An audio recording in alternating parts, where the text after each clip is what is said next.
Derrière ces colonnes de fumée, un bâtiment résidentiel de la localité de Tchernihiv est lourdement endommagé par un bombardement russe.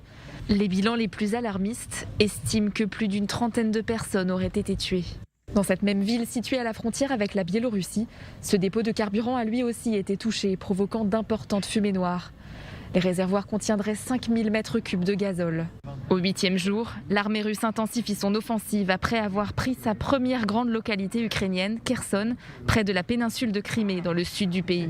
À Kharkiv, deuxième ville du pays, d'intenses bombardements ont à nouveau provoqué de lourds dégâts. Incendies, bâtiments détruits, les pompiers s'activent pour éteindre le feu, laissant place à un paysage de désolation.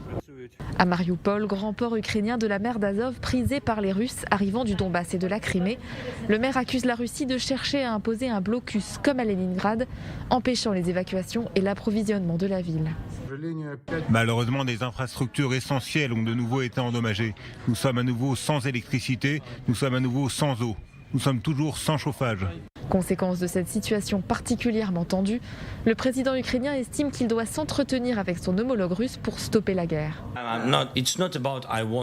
Il ne s'agit pas de vouloir parler avec Poutine. Je pense que je dois parler avec Poutine, que le monde doit parler avec Poutine. Parce qu'il n'y a pas d'autre moyen d'arrêter cette guerre. C'est pourquoi je dois le faire. Dans ce contexte, l'Organisation mondiale de la santé s'inquiète de possibles attaques contre des hôpitaux. Nous sommes très préoccupés par les informations faisant état d'attaques contre les installations sanitaires ou des personnels de santé.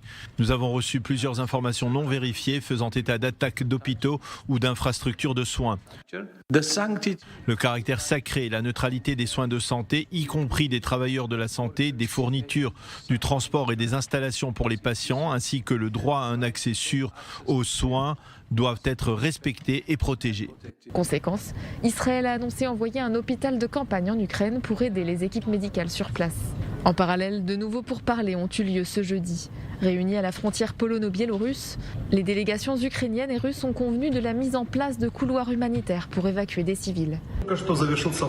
Le deuxième cycle de négociations entre les parties ukrainiennes et russes vient de se terminer.